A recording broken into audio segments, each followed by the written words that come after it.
तो good evening everyone. Exam originals के इस ऑनलाइन प्लेटफॉर्म पर आप सभी का स्वागत है, वंदन है, अभिनंदन है। और मैं तारेंद्र बेले इस समय पर आप सभी से मुलाकात करता हूं मध्य प्रदेश जीके की क्लास में। और यहां पर हम लोग मध्य प्रदेश जीके का पूरा पोस्टमार्टम करने वाले हैं, मतलब पूरा एनालिसिस। मध्य प्रदेश से संबंधित जितना भी एग्जाम के दृष्टिकोण से इंपॉर्टेंट है, वो सभी की सभी जो फैक्टर है, वो सभी के सभी जो फैक्टर है, उन सभी के ऊपर स्टडी करने वाले हैं हम लोग। जैसे कि मैं आप लोगों को बता दूं कि इससे पहले भी, हाँ, क्योंकि मुझे आज जो है ना 2 नए स्टूडेंट दिख रहे हैं, तो उससे पहले मैं आप लोगों को बता दूं कि इससे पहले भी एमपीजीके की जो है वो 2 क्लासेस हो चुकी है, वो ऐप पर डल चुकी है, यूट्यूब पर भी वो डल चुकी है। क्योंकि मैंने आप लोगों को बताया था कि कुछ क्लासेस जो है वो यूट्यूब पर भी जाने वाली है, और साथ ही साथ हाँ, यूट्यूब पर भी जाने वाली है। और कुछ क्लासेस के बाद यूट्यूब पर जाना वो क्लासेस बंद हो जाएगी, तो ऐप पर वो क्लासेस डल चुकी है। और ऐप पर वो क्लासेस आपको उससे पहले देखना होगा, और सारी चीजें, ऐसा कुछ आज की क्लास में ऐसा कुछ है नहीं कि आप लोगों को कुछ समझ नहीं आए। ठीक है, समझ आप लोगों को सारी चीजें आएगी। हाँ, तो उससे पहले आप लोग मुझे बताइए, हाँ, इससे पहले आप लोग मुझे बताइए कि क्या कल की क्लास में कोई प्रॉब्लम है? कल की क्लास में कोई डाउट अगर किसी को है? तरुणेंद्र, विद्या, अगर कोई डाउट, कोई प्रॉब्लम है तो जरूर बताइएगा, है ना।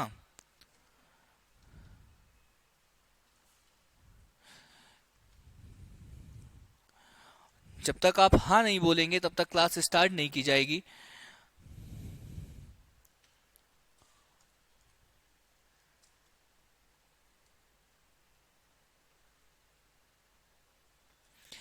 क्या बोर्ड आप लोगों को दिखाई दे रहा है, या कुछ इशू आ रहा है, टेक्निकल इशू?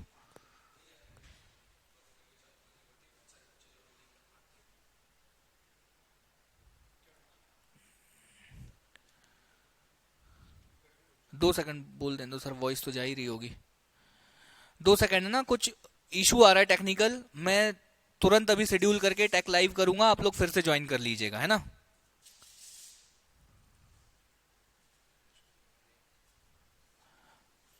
वेट करके रिफ्रेश कर दीजिए सर, हो रहा है।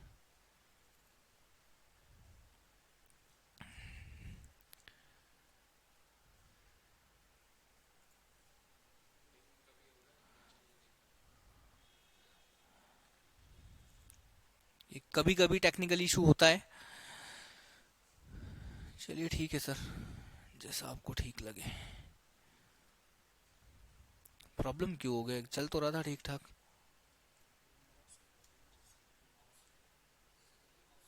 अरे ये यहाँ से खींचा तो ये शायद हिल गया होगा। हाँ, ये वो है ना सर, ओबीएस। टेक लाइव कर दो सर। हाँ, सीधे कर दो इसको। फिर वही है कि उसका नाम वाम सब डालना पड़ेगा। ठीक है, वॉइस आ रही? अब क्लियर है सब कुछ?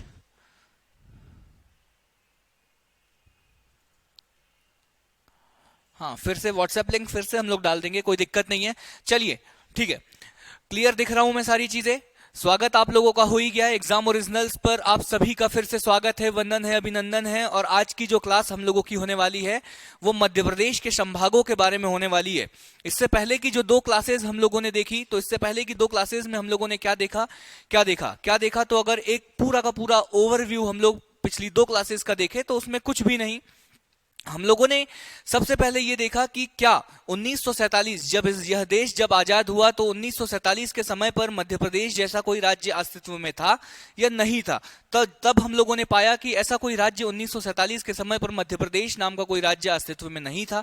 फिर हम लोगों ने देखा कि कैसे मध्य प्रदेश का गठन हुआ 1956 में, और मध्य प्रदेश के गठन के बाद कैसे समय समय पर मध्य प्रदेश में जिलों की संख्या बढ़ती गई, और वर्ष 2000 सन 2000 के आते आते मध्य प्रदेश में जिलों की संख्या 61 हो गई।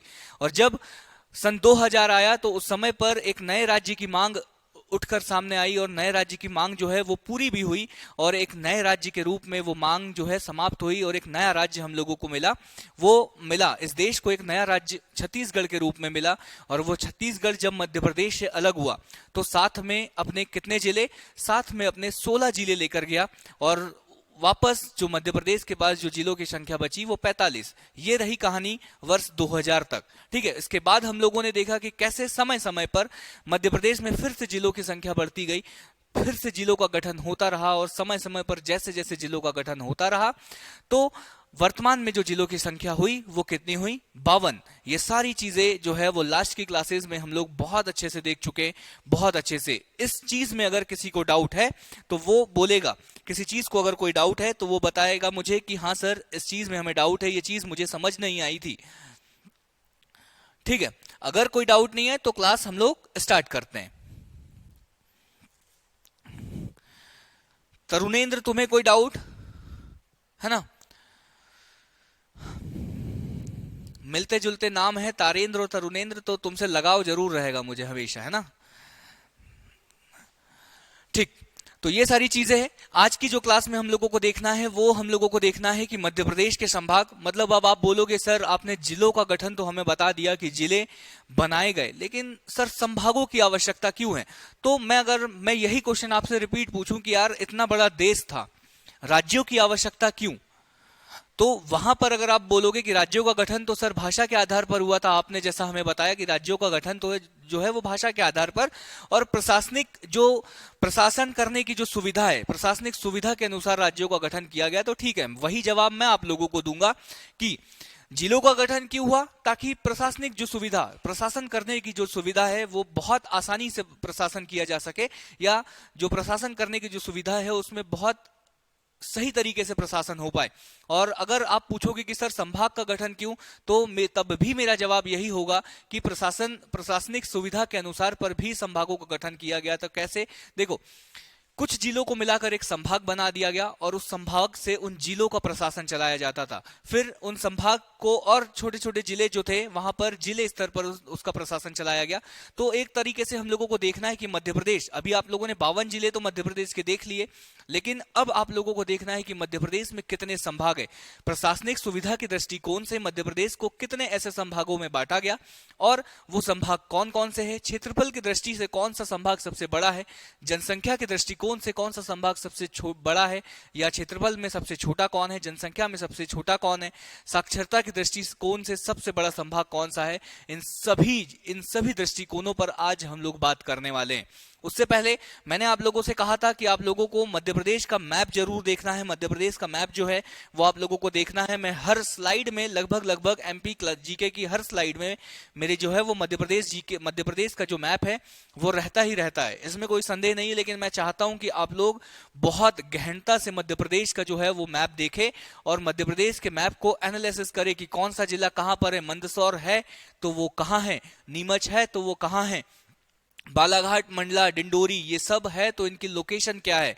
इन सभी चीजों के ऊपर आपको खुद वर्क करना होगा। मैं यहाँ जो चीजें बताऊंगा वो तो बताऊंगा ही बताऊंगा, ठीक है, लेकिन आपको खुद से भी एनालाइज करना है कि यार ये मैप है, अगर बैतूल है तो वो महाराष्ट्र से लगा हुआ है, बैतूल के साइड में कौन सा जिला है, हरदा कहाँ है, होशंगाबाद कहाँ है। ये सारी चीजों को आप लोगों को जब आप 10-15 बार मैप नहीं देखोगे ना, तब तक आपको क्लियरिटी आएगी ही नहीं, तब तक आपको क्लियरिटी आएगी नहीं। देखो स्लाइडों की बात है तो स्लाइडों मैंने बता दिया, एक लिंक चैट बॉक्स में डली होगी, उसको आप लोगों को ज्वाइन करना है। वो व्हाट्सएप ग्रुप है और उसको जैसे ही आप ज्वाइन कर लोगे तो उसी के साथ आप एग्जाम ओरिजिनल्स के ग्रुप में जुड़ जाओगे। वहां पर आप लोगों को इन क्लास की स्लाइड जो है वो पूरी की पूरी जैसे कि वैसे आप लोगों को मिल जाएगी। कोई दिक्कत नहीं है, कोई किसी प्रकार की कोई समस्या नहीं है। तो आज हम लोग क्या पढ़ने वाले हैं? आज हम लोग पढ़ने वाले हैं संभाग। और जैसा कि यहां पर आप लोग देख ही पा रहे होंगे, तो अगर मैं बात करूं तो समय समय पर आज वर्तमान की अगर स्थिति की मैं बात करूं तो वर्तमान में मध्य प्रदेश में जो है, वर्तमान में मध्य प्रदेश में कितने संभाग है? 10 संभागों में बटा हुआ है। भविष्य में भी कोई संभाग बनेगा क्या सर? तो हाँ, अगर बनेगा तो मैं बताऊंगा, अगर प्रस्तावित है तो भी मैं बताऊंगा। किसी प्रकार का कोई भी फैक्ट आप लोगों से छूटेगा नहीं, क्योंकि मैं यहां पर सारे फैक्ट आप लोगों के लिए लेकर आया हूं। और सबसे पहले अगर उन 10 संभागों में बात करें तो सबसे पहले मैं बात करूंगा चंबल संभाग की। ठीक है, चंबल संभाग क्यों सर?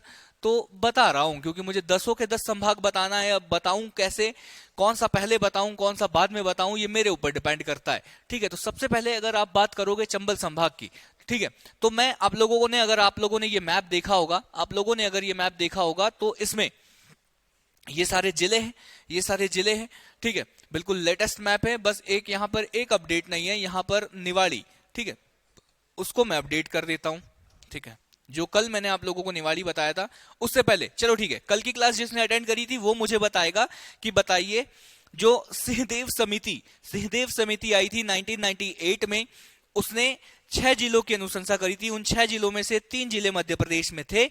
तो वो 3 जिले कौन कौन से हैं वो कमेंट बॉक्स में आप लोगों को लिखना है, ठीक है। वो 3 जिले कौन कौन से थे जो सिंहदेव समिति की अनुशंसा पर मध्य प्रदेश में गठित किए गए थे, ठीक है। और नहीं याद है आप लोगों को तो समझ लेना कि आपकी तैयारी में गड़बड़ है, समझ रहे हो, ठीक है। तो यहां हम लोग देख रहे हैं चंबल जिला, चंबल संभाग के बारे में बात कर रहे हैं। तो सर चंबल संभाग, आप संभाग बोल रहे हैं मतलब कुछ न कुछ जिले इसमें मिलकर संभाग का निर्माण कर रहे होंगे, कुछ जिलों को मिलाकर एक संभाग बनाया होगा। तो हाँ बिल्कुल, तो ये आप लोगों को यहां ऊपर दिख रहा है, ये कौन सा, यहां पर ये जो मैं ब्लैक से कर रहा हूं, और ब्लैक के बाद इसमें हम लोग ले लेंगे रेड कलर, ये वाला है ना। ये जो जिला है इसका नाम है शिवपुर। अगर मैं यहां शिवपुर बोल रहा हूं तो मैंने आप लोगों को बताया था कि शिवपुर का गठन मुरैना से अलग करके शिवपुर को अलग बनाया गया था। तो ये भी आप लोगों को चैट बॉक्स में लिखना है कि मुरैना से अलग करके शिवपुर को कब बनाया गया था, ठीक है। तो ये जो जिला है ये है शिवपुर। अब आप समझ रहे होंगे कि कितने सारे फैक्ट है सर, एमपीजीके में कितने सारे फैक्ट है। तो आप लोगों के कॉन्सेप्ट बिल्कुल क्लियर होने चाहिए, तब जाके बात बनेगी। तो ये हो गया रेड कलर में शिवपुर। उसके बाद अगर मैं बात करूं, उसके बाद ग्रीन कलर में हम लोग देखेंगे ये शिवपुर के ऊपर वाला जिला। तो इस जिले का नाम है मुरैना। क्या नाम है इसका, इसका नाम है मुरैना। उसके बाद अगर हम लोग बात करेंगे पिंक कलर में, तो पिंक कलर में ये जो जिला आप लोगों को दिखेगा, ये हाँ ये दिखेगा जो आपको, इस जिले का नाम है भिंड। समझ रहे हो आप कौन कौन से नाम, इसका नाम है शिवपुर। हाँ अगर आप लोगों को दिख नहीं रहा तो यहां मैं लिख भी दे रहा हूं शिवपुर। यहां पर ये जो जिला है इसका नाम है मुरैना, मुरैना। और ये जो जिला है ना इसका नाम है भिंड। इसका नाम क्या है, इसका नाम है भिंड। और इन 3 जिलों को मिलाकर, इन 3 जिलों को मिलाकर मध्य प्रदेश का सबसे उत्तरी संभाग, सबसे उत्तरी संभाग का मतलब मध्य प्रदेश का वह संभाग जो सबसे उत्तर दिशा में स्थित है, मध्य प्रदेश का सबसे उत्तरी संभाग का गठन किया गया, जिसका नाम क्या दिया गया, जिसका नाम दिया गया चंबल संभाग। क्या आप लोगों को क्लियर है कि चंबल संभाग में कौन कौन से जिले हैं? चंबल संभाग में श्योपुर, मुरैना और भिंड। सीधे सीधे क्वेश्चन बनेगा, क्या बनेगा प्री में, सीधे सीधे पूछेगा कि बताइए चंबल संभाग में जिलों की संख्या कितनी है, 3 4 5 6। जब ऐसा क्वेश्चन आएगा ना और आपको फैक्ट नहीं पता होंगे, आपके कॉन्सेप्ट अगर ढीले होंगे तो वहां हिल जाओगे। मैं सच बता रहा हूं, वहां हिल जाओगे, क्योंकि मैंने अच्छे अच्छे को देखा है ऐसे क्वेश्चनों में हिलते हुए। सीधा सीधा पूछा जाएगा कि बताइए, क्या बताइए चंबल संभाग में जिलों की संख्या कितनी है? तो चंबल संभाग में जिलों की संख्या यहां मैं लिख दे रहा हूं, बड़े बड़े अक्षरों में लिख दे रहा हूं 3। ठीक है 3, ठीक है। 100 500 क्यों नहीं लिख रहे हो सर? क्योंकि 3 है इसलिए 3 लिख रहा हूं। हाँ तो ये क्लियर है आप लोगों को। थोड़ा सा चंबल संभाग के बारे में जानकारी देख लो, क्या है संभाग का नाम, संभाग का नाम क्या है? संभाग का नाम है चंबल। संभाग का नाम क्या है? संभाग का नाम है चंबल। और कब इसका गठन हुआ सर? तो इसका गठन हुआ 1980 में, ये सन भी आपको याद रखना है। फिर मुख्यालय कहां है? तो इस चंबल संभाग का जो मुख्यालय है, ये बीच वाला जो जिला है मुरैना, यहां पर इसका मुख्यालय मिलेगा। जिलों की संख्या कितनी है? तो जिलों की संख्या है 3। और कौन कौन से जिले हैं? तो श्योपुर, मुरैना और भिंड। क्या कुछ इसमें जानने वाली चीजें हैं? तो बिल्कुल नहीं, ये सारी चीजें तो बेसिक्स चीजें हैं सर, इनमें कुछ जानने वाली चीजें नहीं है। इसमें कुछ भी चीजें जो है वो जानने वाली नहीं है, ये सारी चीजें जो है वो बेसिक है। क्या ये चीजें आप लोगों को साफ साफ दिखाई दे रही है कि मध्य प्रदेश के जो सबसे उत्तरी जिले हैं कौन कौन से? श्योपुर, मुरैना और भिंड। इन 3 जिलों को मिलाकर इन 3 जिलों को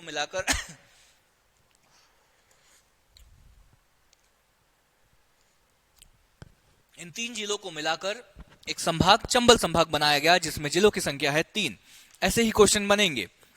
आज बहुत अच्छा लग रहा होगा आपको, क्योंकि सारी चीजें आप लोगों की स्क्रीन के सामने हैं। जब कल यही चीज पूछूंगा ना तो तोते उड़ जाएंगे, समझिए। ठीक है, उसके बाद अगर हम लोग बात करें तो दूसरे नंबर पर हम लोग संभाग देखने वाले हैं ग्वालियर। कौन सा संभाग? इसके बाद हम लोग देखने वाले हैं ग्वालियर संभाग। और ग्वालियर संभाग की अगर बात करें तो ये जो ऊपर वाला, ये देखो, हाँ ये जो ऊपर वाला संभाग, इसको तो हम लोग अलग कर देते हैं ब्लैक पेन से, क्योंकि ये सर आपने बता दिया हम लोगों को। हाँ, ये जो संभाग है ना, ये आप हमें बता दिए कि ये जो ऊपर वाला संभाग है ये है भिंड चंबल संभाग। ठीक है, उसके बाद सर चीजें बताइए। तो उसके नीचे जो ये है, ये एक जिला है, इसका नाम है शिवपुरी। हाँ, इसका नाम क्या है? इसका नाम है शिवपुरी। ये बन गया, ठीक है, ये बन गया ग्रीन कलर में शिवपुरी आपका। इसके बाद क्या सर? इसके बाद पिंक ले लो, तो पिंक में आप लोगों को ये जिला मिलेगा। कौन सा जिला? ये हो गया गुना। ये जो मैप में मैं बना रहा हूं, ये जिला हो गया गुना। ठीक है, ये हो गया गुना। के बाद रेड कलर ले लो, तो रेड कलर में आप लोगों को यहां मिलेगा अशोकनगर। ये ठीक है, ये इस जिले का नाम है क्या? अशोकनगर। ये हो गया अशोकनगर। फिर सर एक जिला और छूट रहा है। हाँ, तो ये यहां पर आप लोगों को मिलेगा दतिया। ये जो जिला है ना, ये हो गया दतिया। और एक जिला, हाँ, मेन तो आपने छोड़ ही दिया सर। तो ये जो हो गया, ये ऊपर, ये जो है ये है ग्वालियर। ये ग्वालियर, ठीक है। और भिंड कहां से होगा? सॉरी, जो चंबल संभाग होगा वो यहां से होगा, मैंने शायद गलत बना दिया था यहां पर। हाँ, तो ये हो गया आपका चंबल संभाग। तो और चंबल संभाग के नीचे जो है वो कौन सा है? वो है ग्वालियर संभाग। तो कौन कौन से जिले आ गए उसमें, लिख दूं क्या? हाँ, तो ये हो गया शिवपुरी। ये लिख दो आप लोग यहां पर, शिवपुरी। कोई दिक्कत नहीं है, मैं तो बोलता हूं कॉपी पेन लेकर बैठा करो, ऐसे बैठा मत करो क्लास में। जो कॉपी पेन चला नहीं सकता तो उसके बारे में क्या ही बोलूं मैं। ये हो गया आपका दतिया जिला। ठीक है, ये दतिया। फिर यहां पर अगर हम लोग बात करें तो ये है गुना जिला। ठीक है, गुना, ये हो गया गुना जिला। फिर कौन सा जिला है सर? फिर जिला अगर हम लोग बात करें तो ये शिवपुरी हो गया, ये हो गया। और यहां पर जो है ये है अशोकनगर। क्या नाम लिखा मैंने? अशोकनगर। अशोकनगर, ये हो गया आप लोगों का अशोकनगर। तो इन जिलों को मिलाकर, किन जिलों को मिलाकर? हाँ ठीक है, ये हो गया,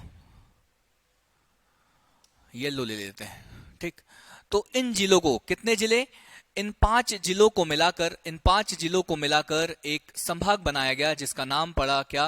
ग्वालियर संभाग। और कितने जिलों की संख्या? जिलों की संख्या कितनी है? तो जिलों की संख्या है 5। क्या आप लोग देख पा रहे हो? इससे पहले चंबल संभाग में कितने जिले? इससे पहले चंबल संभाग में 3 जिले। और ग्वालियर संभाग में कितने जिले? तो ग्वालियर संभाग में जो जिलों की संख्या है वो है 5। इसमें कोई डाउट है क्या? कोई डाउट ही नहीं है, क्योंकि समझाने वाली कोई चीज है ही नहीं। गठन कब हुआ? 1956 में। मुख्यालय कहां है? तो ग्वालियर में। कितने जिलों की संख्या है? 5। और कौन कौन से जिले हैं? तो ग्वालियर। ठीक है, फिर शिवपुरी, गुना, अशोकनगर और दतिया, इन सभी जिलों को मिलाकर, ऐसे 5 जिलों को मिलाकर एक नया संभाग बनाया जाता है जिसका नाम है ग्वालियर। सर 1956 आप बोल रहे हैं यहाँ, 1956, इसका मतलब जब मध्य प्रदेश का गठन किया था तो उस समय पर जो मध्य प्रदेश में संभाग थे, उन संभागों में से एक ग्वालियर संभाग भी था। तो बिल्कुल हो सकता है। देखो, इससे पहले मैंने बताया चंबल संभाग 1980 में बना, तो उस समय के ग्वालियर संभाग में ये 3 जिले भी आते थे। आप समझ रहे हैं? मतलब अभी मैं सारी चीजें बताऊंगा कि उस समय पर कौन कौन से जिले थे और बाद में कौन कौन से जिले बने हैं। लेकिन आप पहले वर्तमान की जो इनकी परिस्थिति है, वर्तमान में जो इनकी स्थिति है वो समझ जाइए, तो वो चीजें समझने में बहुत आसान आपको हो जाएगी। ठीक है, तो ये चीजें हो गई। इसके बाद क्या देखना है? इसके बाद एक और संभाग बता दो सर। तो आप आ जाइए उज्जैन संभाग पे। आप कहां आ जाइए? आप आ जाइए उज्जैन संभाग पे। तो ये देखिए, देखो अगर आपने मैप नहीं देखा होगा ना, तो आप लोगों के लिए इतना मुश्किल होने वाली है ना चीजें, क्योंकि मैंने पहली ही क्लास में आप लोगों को बोला था कि भाई साहब मैप जरूर चिपका लो। कहां चिपका लो? आप तो टेबल के सामने चिपका लो, या आप लोग दिमाग में चिपका लो। 2 जगह कहीं भी आप चिपका सकते हैं, ताकि आपको बार बार देखने में मजा आए उसको। हाँ ठीक है, तो उज्जैन संभाग को हम लोग देख रहे हैं। तो उज्जैन संभाग में अगर हम लोग बात करें जिलों की संख्या, तो सबसे पहले उज्जैन ही है सर, तो उज्जैन को ही ले लीजिए। ये रहा आपका उज्जैन जिला। ठीक है, और उज्जैन जिले से लगा लगाया यहां पर एक और जिला है जिसका नाम है शाजापुर। ये आपको मिल जाएगा शाजापुर। ठीक है, ये जिला हो गया आपका शाजापुर। और शाजापुर से जस्ट ऊपर एक जिला और मिलेगा जिसका नाम है आगरमालवा। सारे जिलों के दर्शन करा रहा हूं मैं आप लोगों को कि कौन सा जिला कहां पर है। ठीक है, कौन सा जिला कहां पर है। कलर अलग अलग बदल दूं, देखने में दिक्कत हो रही है आप लोगों को, ठीक है, आप लोगों के लिए ये भी कर दूंगा, कोई समस्या नहीं है। तो ये हो गया आपका आगर मालवा, ठीक है, आगर मालवा हो गया। उसके बाद अगर हम लोग बात करें तो यहां पर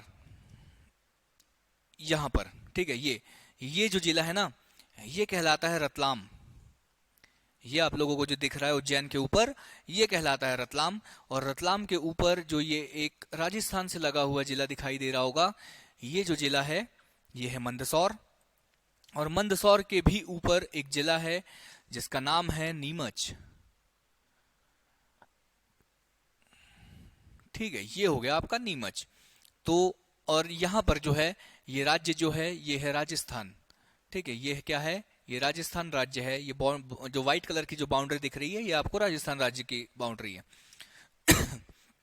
तो कौन कौन से जिले हो गए, ये हो गया आपका नीमच, ठीक है, ये हो गया रतलाम, ये हो गया उज्जैन, शाजापुर, और ये हो गया आपका मंदसौर। कितने जिले हो गए, इसमें भी सर हो गए 5, ग्वालियर में भी थे 5, और यहां पर उज्जैन संभाग में भी जो जिलों की संख्या हम लोगों को दिख रही है वो 5 नहीं, वो जिलों की संख्या है 7। कौन सी छूट गई भाई साहब यार,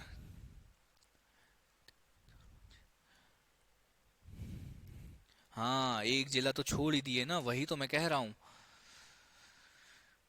देखो हो जाता है कभी कभी, है ना, एक जिला छूट ही गया था मुझे लगा। हाँ, तो ये जो जिला है ना एक नीचे, ये जो इतना बड़ा जिला है, इतनी बड़ी जगह आप छोड़ दिए सर। तो ये जो जिला है ये है देवास, ठीक है। तो ऐसे इन 7 जिलों को मिलाकर, कौन कौन से जिले 7, संख्या कितनी, इन 7 जिलों की संख्या है, इन जिलों की संख्या है 7। और कौन कौन से, तो यहां पर जो ये है इसका नाम है नीमच, ठीक है। इसके बाद अगर हम बात करें, इसके बाद अगर हम लोग बात करें तो इस जिले का नाम है मंदसौर। हाँ मैप में जरूर देखना यार भाई, है ना, मंदसौर। इसका नाम है रतलाम, रतलाम। और उज्जैन, आगर मालवा, शाजापुर, और ये रहा आपका देवास, ये रहा आपका देवास। तो इन जिलों को मिलाकर, इन 7 जिलों को मिलाकर एक संभाग बनाया गया, जिसका नाम क्या पड़ा, इस संभाग का नाम पड़ा गया, क्या क्या पड़ गया, इस संभाग का नाम पड़ गया उज्जैन संभाग। और इस उज्जैन संभाग की स्थापना कब की गई, तो इस उज्जैन संभाग की स्थापना 1977। साथ ही साथ अगर मैं बात करूं तो उज्जैन इसका मुख्यालय है। कितने जिलों की संख्या है, 7। और कौन कौन से जिले हैं, तो उज्जैन, देवास, रतलाम, शाजापुर, आगर मालवा, मंदसौर और नीमच। कितने, 7 जिले। ये 7 जिले आप लोगों को यहां पर दिख रहे होंगे। क्या ये क्लियर है आप लोगों को, हाँ, इसमें कोई डाउट, इसमें कोई डाउट हो तो बताओ। इससे पहले देख लिया ये ग्वालियर संभाग, इससे पहले देख लिया हम लोगों ने चंबल संभाग, ये 3 संभाग हम लोग देख चुके हैं। इसके बाद सर, इसके बाद कौन सा संभाग देख रहे हैं, तो इसके बाद हम लोग देखेंगे इंदौर संभाग। कौन सा संभाग, इसके बाद हम लोग देख रहे हैं इंदौर संभाग। और इंदौर संभाग की अगर मैं बात करूं तो ये देखो, यहां तक तो ये बाउंड्री आप लोगों की हो गई, कौन से, उज्जैन संभाग की बाउंड्री हो गई। कौन सी बना दी थी, ये वाली बना दी थी मैंने, ठीक है। ये बाउंड्री जो थी ये है अपनी उज्जैन संभाग की, ठीक है, ये हो गया आपका उज्जैन संभाग। तो इंदौर संभाग कहाँ है सर, तो उज्जैन संभाग के नीचे सीधे सीधे अगर आप देखोगे तो आप लोगों को मिल जाएगा इंदौर संभाग। ये हो गया, ये हो गया जिला इंदौर। इंदौर से लगा लगाया एक जिला है जिसका नाम है धार, ये रहा धार। के बाद धार और गुजरात से बाउंड्री टच करता हुआ एक जिला है जिसका नाम है झाबुआ, ठीक है। और झाबुआ के बाद एक जिला यहां पर नीचे मिलेगा जो है अलीराजपुर, इसका नाम है अलीराजपुर। और क्या सर, और कौन कौन से जिले, कितने जिले बताओगे, तो 1 2 3 4, 4 तो ये हो गए। और एक जिला जो है ये रहा यहां पर आपका खंडवा, ये रहा आपका खंडवा। और खंडवा के नीचे जो है वो है बुरहानपुर, 2 जिले ये हो गए। फिर एक आप लोगों को मिलेगा खरगोन, और खरगोन के बाद आप लोगों को मिलेगा यहां पर बड़वानी, ठीक है। खरगोन, बड़वानी, बुरहानपुर, खंडवा, ये हो गई आपके 8 जिले। कितने जिले, ये हो गए आपके 8 जिले। और इंदौर संभाग में अगर जिलों की संख्या कोई आप लोगों से पूछे तो आप लोगों को सीधा सीधा याद होना चाहिए कि इंदौर संभाग में कितने जिले हैं। तो इंदौर संभाग में जो है वो 8 जिले हैं। कौन कौन से जिले हैं, तो वो भी आप लोगों को पता है कि इंदौर, धार, अलीराजपुर, झाबुआ, खरगोन, बड़वानी, खंडवा और बुरहानपुर, इन सभी को मिलाकर जो 8 संभाग है वो इंदौर, 8 जो जिले हैं वो इंदौर संभाग में है। इसका मुख्यालय कहाँ मिलेगा? इसका मुख्यालय मिलेगा इंदौर में। जो गठन हुआ है वो 1956 में, मतलब सर जब मध्य प्रदेश का गठन हुआ तो उस समय पर इंदौर संभाग भी था। तो हाँ, उस समय पर इंदौर संभाग भी हुआ करता था। इसके बाद अगर हम लोग बात करें नर्मदापुरम, नर्मदापुरम मतलब पहले इसका नाम हुआ करता था होशंगाबाद संभाग। ठीक है, तो कब गठन हुआ सर इसका? 1980 में, 1980 में इसका गठन हुआ। और नर्मदापुरम संभाग में कौन कौन से जिले आते हैं सर? तो 3 जिले आते हैं। कौन कौन से? एक तो आपका ये रहा होशंगाबाद, ये रहा। इसके बाद अगर आप देखोगे तो पिंक पेन में देखोगे आप बैतूल, ये रहा आपका बैतूल जिला। और बैतूल के बाद आप देखोगे ग्रीन पेन में तो वो रहेगा आपका एक छोटा सा जो एक जिला है हरदा।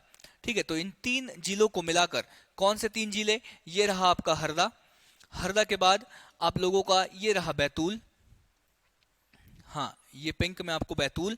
और उसके बाद अगर रेड में देखेंगे तो रेड में आप लोगों को मिल जाएगा होशंगाबाद। तो इन 3 जिलों को मिलाकर एक संभाग बनाया गया जिसका नाम था क्या? जिसका नाम था होशंगाबाद। और होशंगाबाद में जिलों की संख्या अगर हम लोग कोई आपसे पूछे तो कह देना कि 3 जिले हैं उसमें, और नाम अगर आप लोगों से पूछे तो बोल देना कि होशंगाबाद, बैतूल और हरदा, इन 3 जिलों को मिलाकर एक संभाग बनाया जाता है जिसका मुख्यालय कहां पर है? होशंगाबाद में। तो क्या ये क्लियर है आप लोगों को? हाँ, ये क्लियर है। तो एक और संभाग देख लो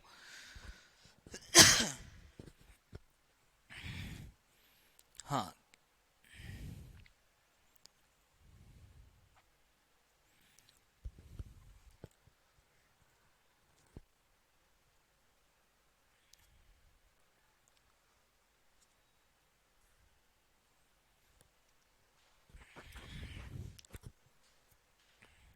ठीक है, ये हो गया नर्मदापुरम। इसके बाद आप जो संभाग देखोगे वो है भोपाल। अब भोपाल सर, भोपाल ठीक है, सारी चीजें आप हमें बता दिए, तो भोपाल है कहाँ? भोपाल है कहाँ तो उसकी भी लोकेशन देख लो सबसे पहले। तो भोपाल जिला, सबसे पहले तो भोपाल जिला देखो, ये मध्य प्रदेश के बीचों बीच में आप लोगों को एक छोटा सा जिला दिखेगा जिसको भोपाल कहा जाता है। तो ये रहा आपका भोपाल जिला। भोपाल के बाद अगर आप बात करोगे तो सर और कौन कौन से जिले इस भोपाल संभाग में आता है? और कौन कौन से जिले? तो ऐसे 5 जिले आते हैं भोपाल संभाग में। तो कौन कौन से? तो आप लोग सिंपल याद रख सकते हो कि सर भोपाल संभाग है तो भोपाल से लगे हुए जिले होंगे। तो कौन कौन से? भोपाल से लगा हुआ विदिशा, भोपाल से लगा हुआ ये रहा आपका विदिशा रेड कलर में। और विदिशा के नीचे है कौन सा? रायसेन, जो आपको मिल जाएगा पिंक कलर में, ये रहा पिंक कलर। पिंक लेना पड़ता है यार, आप समझ रहे हो ना, पिंक को इग्नोर नहीं कर सकते। तो ये रहा पिंक कलर। इसके बाद अगर आप लोग बात करोगे तो और कौन सा जिला सर? तो ये रहा आपका राजगढ़, ये रहा आपका राजगढ़। तो ये भी भोपाल संभाग का हिस्सा है, भोपाल संभाग। और उसी के नीचे एक और आप लोगों को जिला मिलेगा जिसका नाम है सीहोर। ठीक है, जिसका नाम क्या है? जिसका नाम है सीहोर। तो राजगढ़, सीहोर, विदिशा, रायसेन और भोपाल, ऐसे 5 जिलों को मिलाकर कितने जिले? तो ऐसे 5 जिलों को मिलाकर एक संभाग बनाया गया जिसका नाम क्या पड़ा? भोपाल संभाग। और उस समय पर कब गठन हुआ? तो उसी समय पर गठन हुआ सर जब मध्य प्रदेश का गठन हुआ, तो 1956 में इसका गठन हुआ। मुख्यालय भोपाल में है, जिलों की संख्या 5। और कौन कौन से जिले? तो भोपाल, रायसेन, राजगढ़, विदिशा और सीहोर। ये चीजें कुछ सिर्फ और सिर्फ आपको मैप पे दिखाने के लिए है, बाकी कुछ आप समझ रहे हो। अगर क्वेश्चन बनना चाहे तो कितने प्यारे क्वेश्चन बन जाएंगे आपसे, सीधे सीधे संख्या दे दिया जाएगा या मैच द कॉलम। एक साइड संभाग के नाम लिख दिए जाएंगे और दूसरी तरफ नंबर्स लिख दिए जाएंगे कि आपको मैच करना है कि कौन से संभाग में कितने कितने जिले हैं। ऐसा भी क्वेश्चन आप लोगों से बन सकता है, या सीधे सीधे अगर क्लिक करने वाला क्वेश्चन होगा तो सीधे सीधे आपसे संख्या पूछ लिया जाएगा, या अगर आपको घुमाना होगा तो मैच कॉलम करने के लिए बोल दिया जाएगा कि मैच करिए कि कौन से जिले में, कौन से संभाग में कितने जिले हैं। ठीक है, तो इस तरीके से भी आपसे क्वेश्चन पूछा जा सकता है।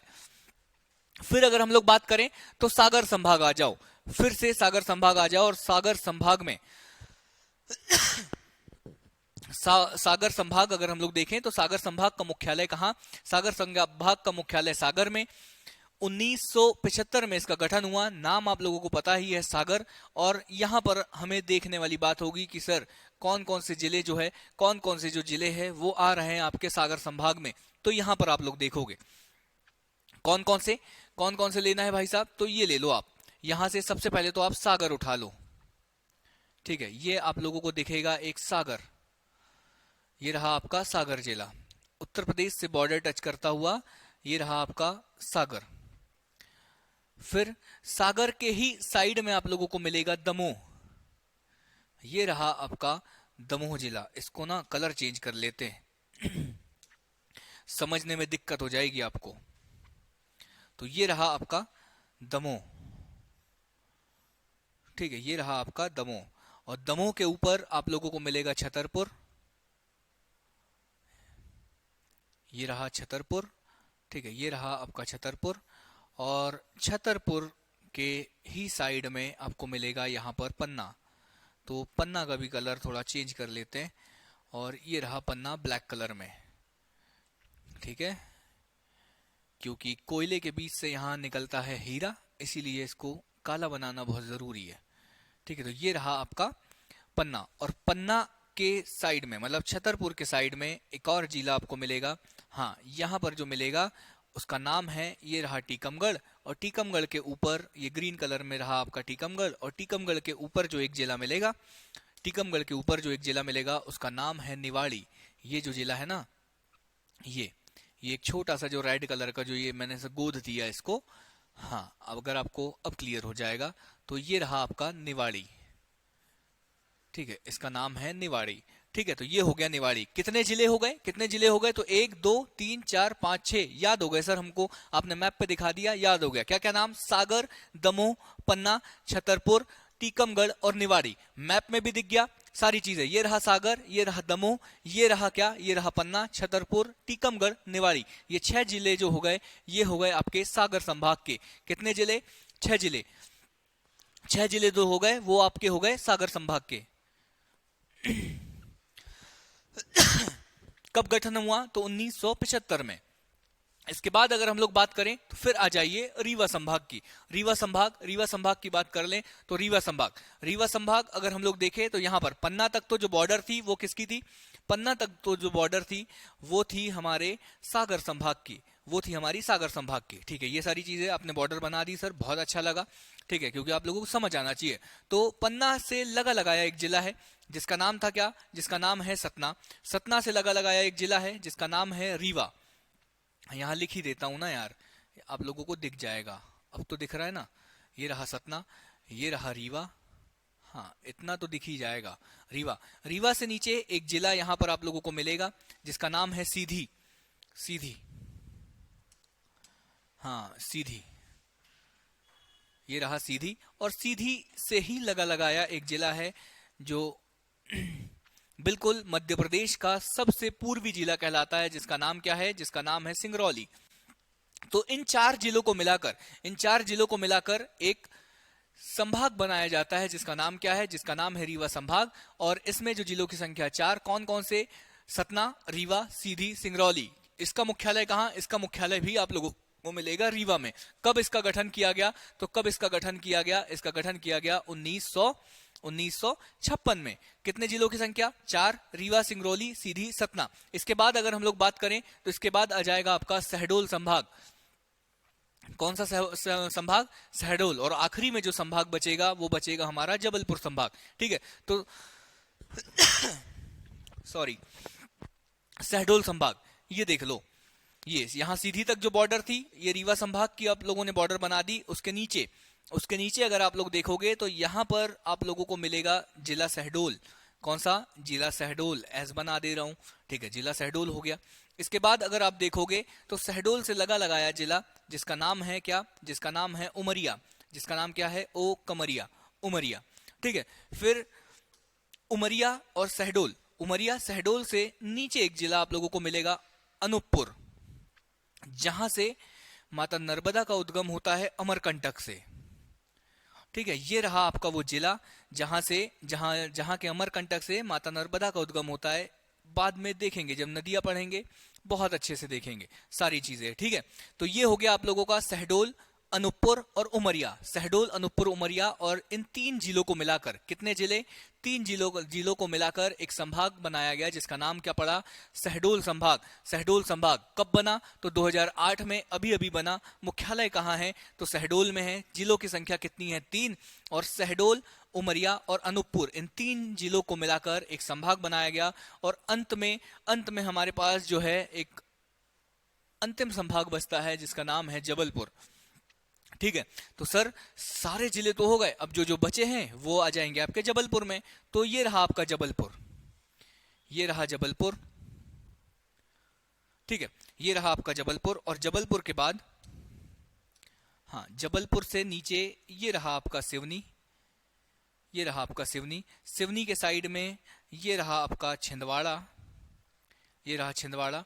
छिंदवाड़ा के ऊपर ये रहा आपका नरसिंहपुर। नरसिंहपुर, जबलपुर के ऊपर ये रही आपकी कटनी, हाँ, कटनी के बाद ये रहा आपका डिंडोरी।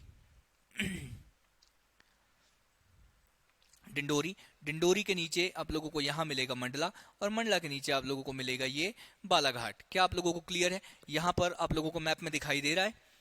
हाँ, आप लोगों को अगर मैप में दिखाई दे रहा है तो बहुत अच्छी बात है। कटनी दिख रहा है, जबलपुर दिख रहा है, नरसिंहपुर दिख रहा है, मंडला, ये सारी चीजें आप लोगों को दिख रही है। तो ये जो मैप है, ये जो यहाँ पर दिखाई दे रहा है आप लोगों को, छिंदवाड़ा, सिवनी, बालाघाट, मंडला, डिंडोरी, कटनी, जबलपुर और नरसिंहपुर, इन 8 जिलों को मिलाकर, कितने जिले हो गए? 8 हो गए ना। हाँ, इन 8 जिलों को मिलाकर एक संभाग बनाया गया। एक संभाग बनाया गया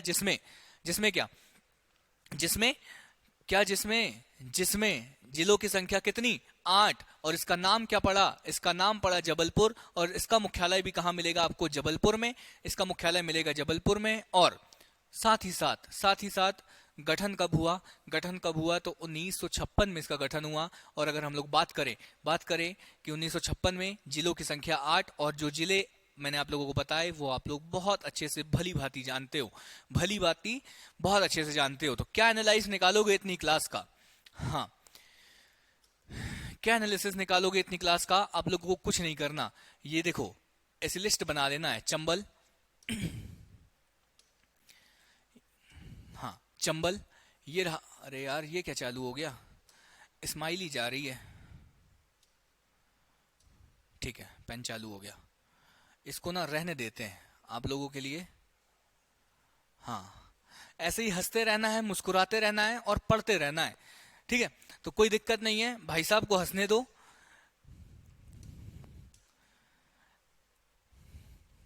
ठीक है, तो ये चीजें हो गई। आप लोगों को बनाना है लिस्ट। कैसी लिस्ट बनाना है सर?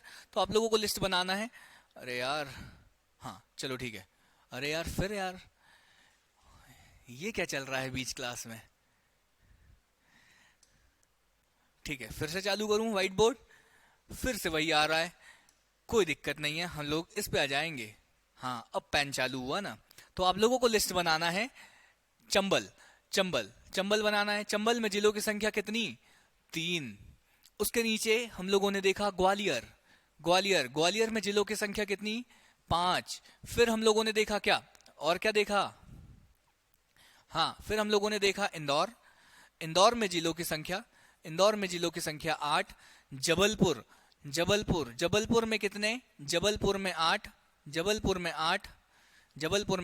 फिर अगर हम लोग बात करें, हाँ थोड़ा बताओ, जल्दी बताओ। हाँ, सागर में कितने? सागर में 6। फिर अगर आप लोग बात करोगे रीवा संभाग में कितने? रीवा संभाग में 4। फिर अगर बात करोगे शहडोल में कितने? शहडोल में 3। और कौन सा है? नर्मदापुरम में 3। कुछ बच गया क्या? कौन सा रह गया? 1 2 3 4 5 6 7 8, 2 रह गए भाई यार। हाँ, भोपाल में कितने? भोपाल में 5 जिले। कितने जिले? 5। अब बचाओ उज्जैन। हाँ यार, उज्जैन बचा है। उज्जैन में कितने? 7। कौन कौन से? थोड़ा लिख दो, ठीक है। तो ये इस तरीके की आपको लिस्ट बनानी है कि आप लोगों को ऐसा बिल्कुल पूरा का पूरा याद हो, और पूरा का पूरा जब याद होगा तो सारी चीजें ऑटोमेटिक क्लियर हो जाएगी, ठीक है। तो ऐसी आप लोगों को लिस्ट बना लेनी है ताकि आप लोगों की जो है समझ वो बन जाए। और जब ऐसे संभागों का पूरा गठन किया जाता है, तब हमारा मध्य प्रदेश, अगर आप इस तरीके से देखोगे, इस तरीके से अगर आप पूरे मध्य प्रदेश को देखोगे तो आपको ये संभाग रूप में बटा हुआ ये मध्य प्रदेश आप लोगों को दिखेगा। और जब आप इसमें देखोगे तो ऑब्वियसली आप लोगों को पता चल जाएगा कि देखो कि क्षेत्रफल की दृष्टि से सबसे बड़ा संभाग कौन सा है, कि कौन से संभाग का क्षेत्रफल जो है वो सबसे ज्यादा आप लोगों को क्षेत्रफल दिख रहा है। तो आप लोग समझ जाओगे सबसे छोटा क्षेत्रफल की दृष्टि से सबसे छोटा कौन सा है, तो वो भी आप लोगों को दिख जाएगा सारी चीजें। लेकिन ये सारी चीजें मैं बताऊंगा आप लोगों को, लेकिन आप एक बार ना इसको बहुत अच्छे से देख लो। आप लोग एक बार इसको बहुत अच्छे से देख लो। जो डायग्राम मैंने अलग अलग बनाकर बताया, ये रहा आपका चंबल संभाग, ये रहा आपका ग्वालियर संभाग, ये रहा आपका भोपाल संभाग, ये रहा आपका उज्जैन संभाग, ये रहा इंदौर संभाग, ये रहा नर्मदापुरम, ये रहा जबलपुर, ये रहा शहडोल, रीवा, सागर। क्या मैंने कुछ गलत बताया था मैप में? कुछ नहीं, ऐसा ही मैप आप लोगों के सामने बनकर आया जो मैंने बनाया। लेकिन मैंने क्या किया, एक एक संभाग के मैप बनाए, अलग अलग बताया, एक ही में नहीं बताया क्योंकि बहुत ज्यादा हौच पौच हो जाता है ना। तो ये ऐसा कुछ मैप आप लोगों के सामने बनकर आएगा और आप लोगों को इसको देखना ही देखना है, ठीक है। ऐसा और ऐसा, ये सारे मैप ही है, कोई दिक्कत नहीं है इन सब चीजों में। जो फैक्ट है, फैक्ट ये याद रखना है आप लोगों को कि आने वाले समय पर दो जो संभाग है वो प्रस्तावित है, दो संभाग प्रस्तावित है। प्रस्तावित है का मतलब सर आपने कल की क्लास में भी बताया था कि जो है आने वाले समय पे मध्य प्रदेश में जो है वो चार जो जिले हैं उनका गठन होने वाला है। 4 जिले जो है वो प्रस्तावित है। तो कौन कौन से वो जिले हैं, थोड़ा आप लोगों को ना कमेंट बॉक्स में लिखना है। जिला नंबर 1, 2, 3। कल का होमवर्क भी था मेरा कि आप लोगों को मैप में देख के आना है कि इन 4 जिलों, ये जो 4 जिले हैं ये इनकी लोकेशन क्या है, जो बनने वाले हैं ये जिले कहाँ कहाँ बनने वाले हैं और किन किन जिलों से अलग होकर बनने वाले हैं। तो मैंने बताया था कि मध्य प्रदेश में 4 नए जिले बनने वाले हैं आने वाले समय में। और साथ ही आज का जो नया फैक्ट है वो ये है कि मध्य प्रदेश में आने वाले समय पर दो संभाग जो है वो प्रस्तावित है। कैसे आप कह सकते हो सर कि अगर आप खुद ही देखोगे तो देखो आप लोगों को लग रहा होगा कि देखो क्षेत्रफल की दृष्टि से अगर आप देखो तो यहाँ पर उज्जैन आप देखोगे तो इतने सारे 7 जिलों के साथ उज्जैन इतना बड़ा संभाग है। तो अभी आने वाले समय में बात चल रही है कि एक नया संभाग यहाँ से तोड़कर बनाया जाएगा जिसको नाम दिया जाएगा क्या संभाग, उस संभाग को नाम दिया जाएगा रतलाम संभाग। क्या दिया जाएगा? और रतलाम। और हो सकता है, जैसे मुझे नहीं पता कि कौन से जिले उसमें शामिल होंगे कौन से जिले नहीं, लेकिन अगर मैं अंदाजा लगाऊं तो मेरे हिसाब से रतलाम के ऊपर मंदसौर और मंदसौर के ऊपर नीमच, ऐसे 3 जिलों को मिलाकर रतलाम संभाग का गठन किया जाएगा। इसको रट मत लेना कि सर ने बताया था 3 जिले बनेंगे, कुछ भी हो सकता है, लेकिन मैं एक अंदाजा लगा रहा हूं कि ऐसे हो सकता है। एक संभाग हो गया आपका, एक ये जो प्रस्तावित है आने वाले समय में कभी भी बन सकता है। और जो दूसरा संभाग जो है वो यहाँ पर कहां, तो सर ये हो गया, ये आपका हो गया सिवनी, ये यहाँ पर सिवनी है। और सिवनी, छिंदवाड़ा, बालाघाट, मंडला या कुछ भी लोगों को मिलाकर या कुछ भी जिलों को मिलाकर, कुछ जिलों को मिलाकर, इस जबलपुर संभाग के कुछ जिलों को मिलाकर यहाँ पर एक संभाग बनाया जाएगा जिसका नाम होगा छिंदवाड़ा, यहाँ पर। ठीक है, तो यहाँ पर एक संभाग बन जाएगा आपका और एक संभाग यहाँ पर बन जाएगा। तो जो 2 प्रस्तावित संभाग है वो ये मैंने जो चीजें आप लोगों को बताई कि जो 2 प्रस्तावित संभाग है वो रेड कलर में आप लोगों को मैप पे दिख रहे होंगे। तो ये जो है ये आने वाले समय पर प्रस्तावित संभाग है आप लोगों के। ठीक है, तो ये चीजें हो गई। और क्या फैक्ट है सर? फैक्ट ये है कि देखो जो विशेष है वो याद रखना है। जो याद रखना है आप लोगों को एग्जाम के दृष्टिकोण से क्या, कि सर्वाधिक क्षेत्रफल वाला संभाग, मतलब जितने भी संभाग हम लोगों ने 10 जो संभाग देखे उन संभागों में सबसे ज्यादा क्षेत्रफल किसका है? तो यहां पर आप लोगों को लैंड एरिया के हिसाब से अगर आप देखोगे तो ये जबलपुर का जो क्षेत्रफल है ना, ये संभागों में सबसे ज्यादा है, सबसे ज्यादा जबलपुर का क्षेत्रफल है। और इसी जबलपुर से टूट कर आने वाले समय पर छिंदवाड़ा संभाग, तो उस समय पर डेटा चेंज हो जाएगा, लेकिन अभी वर्तमान की स्थिति पे क्षेत्रफल के दृष्टिकोण से सबसे बड़ा संभाग जो है वो कौन सा है? वो है जबलपुर। क्या इसमें कोई डाउट? उसके बाद क्षेत्रफल की दृष्टि से सबसे छोटा संभाग, क्षेत्रफल की दृष्टि से सबसे छोटा संभाग, तो वहीं जबलपुर के जस्ट ऊपर एक संभाग है जिसका नाम है शहडोल। 3 जिलों के साथ ये शहडोल जो संभाग है, कौन कौन से जिले? शहडोल, उमरिया और अनूपपुर। ये जो है ये सबसे छोटा स्मॉलेस्ट लिख देता हूं, एस लिख देता हूं, मतलब स्मॉलेस्ट, सबसे छोटा जो संभाग है वो कौन सा है? वो वहां पर आप लोगों को मिल जाएगा शहडोल। लेकिन अगर जनसंख्या की दृष्टि से देखें कि कौन से संभाग में सबसे अधिक जनसंख्या है, कौन से संभाग में रहने वाली जो जनसंख्या है उनकी जो संख्या है वो बहुत अधिक है, सबसे ज्यादा किस संभाग में रहने वाले लोग हैं, तो वहां पर आ जाएगा आपका इंदौर। इंदौर जो है वो जनसंख्या की दृष्टि से, ये जो है ना जनसंख्या की दृष्टि से, व्हाइट आप लोगों को दिख नहीं रहा होगा, ठीक है, ब्लैक, ये जो इंदौर संभाग है ये जनसंख्या की दृष्टि से सबसे बड़ा संभाग है। मतलब इंदौर में जो जनसंख्या है वो बाकी सभी संभागों से ज्यादा है, तो इसीलिए जनसंख्या की दृष्टि से जो सबसे बड़ा संभाग है उसका नाम है इंदौर। ठीक है, उसके बाद जनसंख्या की दृष्टि से सबसे कम वापस शहडोल आ जाएगा। वापस शहडोल आप लोगों का मतलब कम में शहडोल। और क्षेत्रफल की दृष्टि से अगर हम लोग देखें तो सबसे अधिक जबलपुर, और जनसंख्या की दृष्टि से देखें तो सबसे अधिक जो सबसे बड़ा जो संभाग है वो कौन सा है, इंदौर। ये हो गया लिंगानुपात। देखो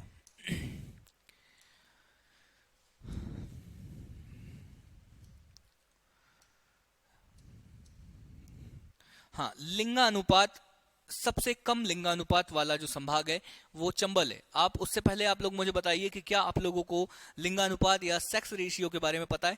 हाँ, कोई बात नहीं, नहीं पता है तो हम लोग आगे भी पढ़ेंगे, लेकिन अभी मैं बता देता हूं कि जो है भारत सरकार के द्वारा लिंगानुपात निकाला जाता है, मतलब कि 1000 की संख्या पर निकाला जाता है कि अगर 1000 पुरुष है तो उनके सामने कितनी महिलाएं हैं, या उनके मतलब सामने मतलब यही वर्ड सही रहेगा कि उनके सामने कितनी महिलाएं हैं। ठीक है, मान के चलो कि पुरुषों की अपेक्षा में महिलाएं,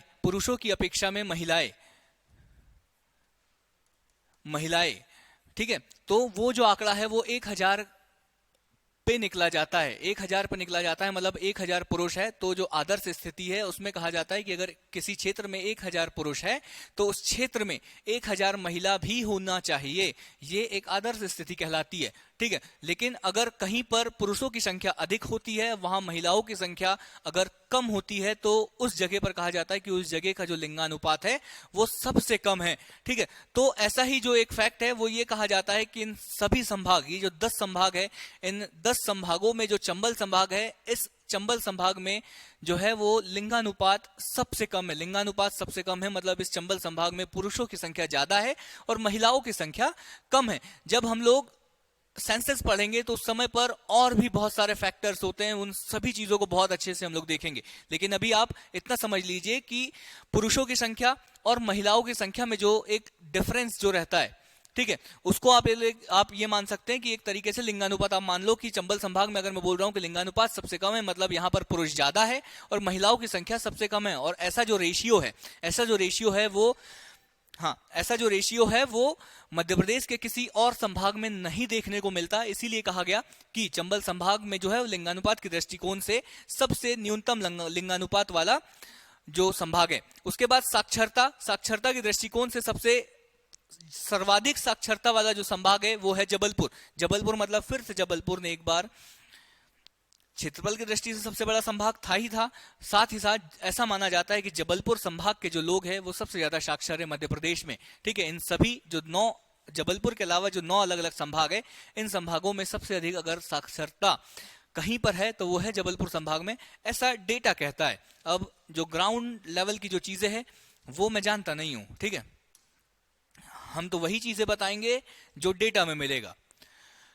ठीक है, तो क्या चीजें हैं, कुछ इंपॉर्टेंट चीजें हैं, जो 1-2 फैक्ट है आप लोगों को और मिल जाएगा। और 1-2 फैक्ट के बाद देखो संभाग एवं गठन की जानकारी, जो भी सारी चीजें ये आप लोगों को यहां मिल जाएगी। और इसी के बाद हम लोगों की जो ये क्लास है वो यहीं समाप्त हो जाएगी। तो क्या है, 1956 में जब मध्य प्रदेश का गठन हुआ था, जब मध्य प्रदेश में कितने संभाग थे, उस समय पर मध्य प्रदेश में थे कितने संभाग, उस समय पर मध्य प्रदेश में जो थे वो 7 संभाग हुआ करते थे। 7 संभाग कौन कौन से, तो इंदौर, ग्वालियर, जबलपुर, भोपाल और रीवा मैंने आप लोगों को बताया ही है। इन सभी संभागों के बारे में आप लोगों ने इन 5 संभागों के बारे में पढ़ लिया। मतलब इन 5 संभागों का जो गठन है वो कब हुआ होगा, 1956 में।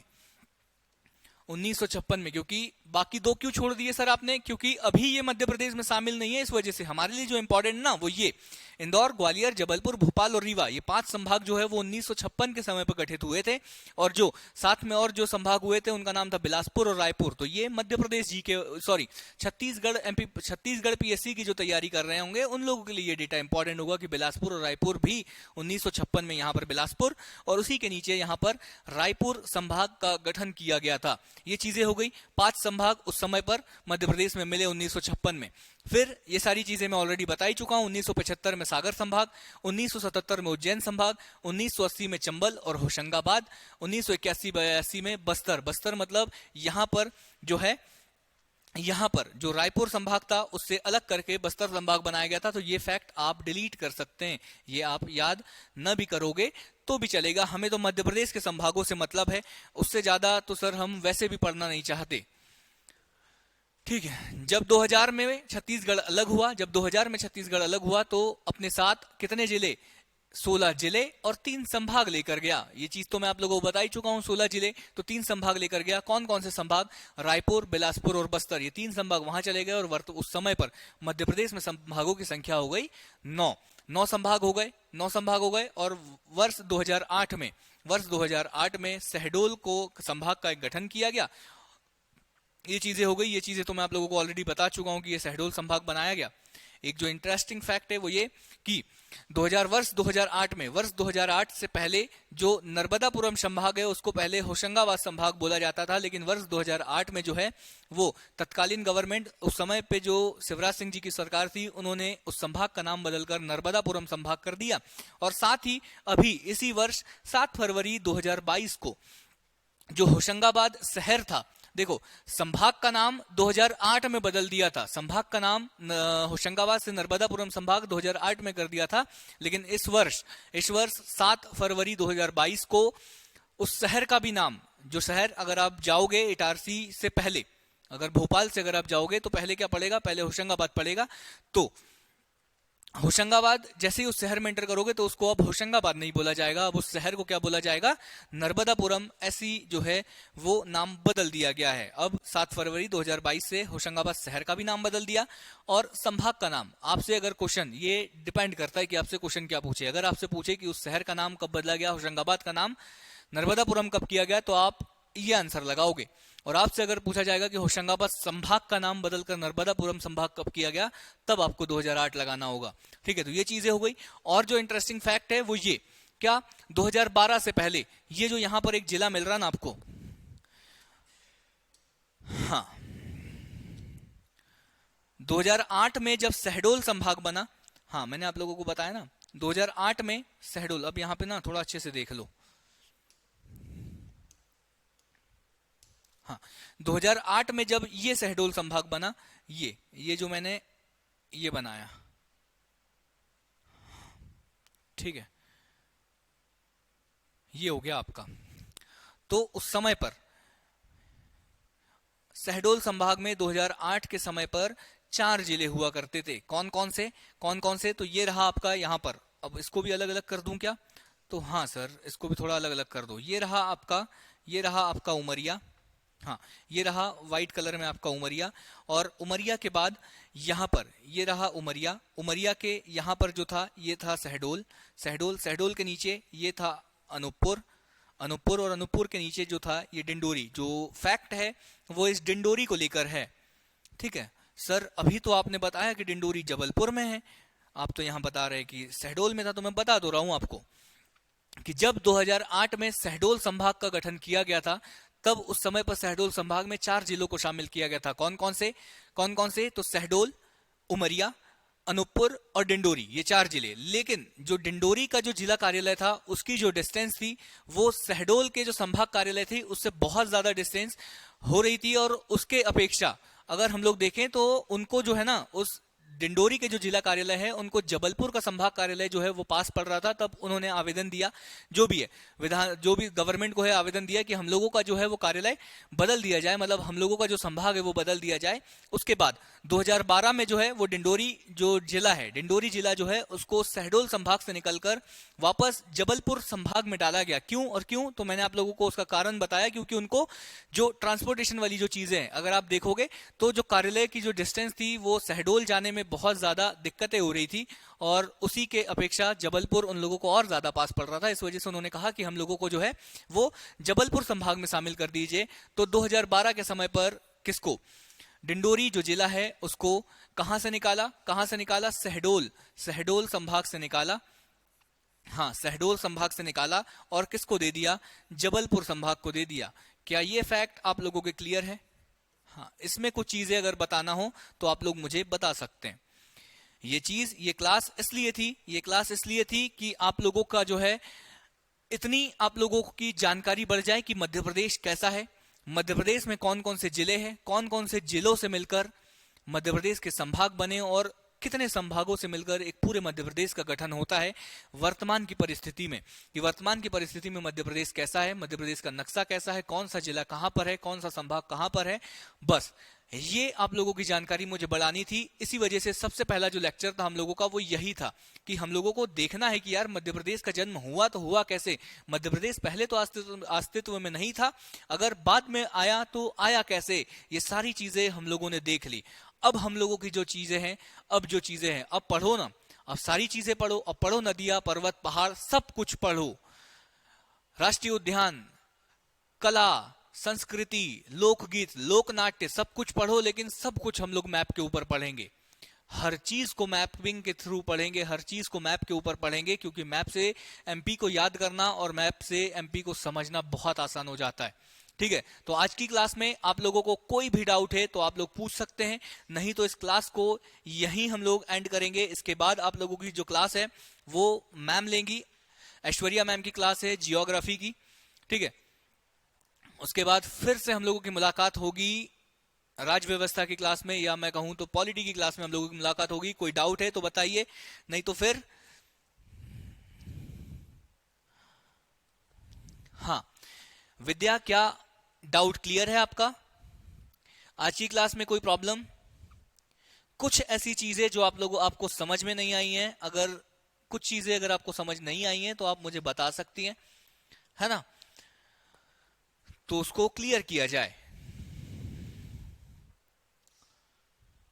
हाँ, मैं 1 मिनट के लिए आपके कमेंट लूंगा, उसके बाद क्लास को एंड करूंगा। आज की क्लास में ना लोग कम आए, मुझे लग रहा कल कई लोगों को चक्कर आ गए हैं करवा चौथ के व्रत में। ठीक है, ऑल क्लियर? ठीक है, तो आज की क्लास को हम यहीं समाप्त करते हैं। ठीक है, आपकी और मेरी मुलाकात एग्जाम ओरिजिनल्स के इस प्लेटफॉर्म पर यूं ही बनी रहेगी, यूं ही चलती रहेगी, और मैं आपसे यूं ही इसी तरह से मिलता रहूंगा। इसी तरीके से हम लोगों की मुलाकातें हर क्लास में होती रहेगी। तब तक के लिए मैं तारेंद्र बेले आप सभी लोगों से विदा लेता हूं। बहुत बहुत धन्यवाद।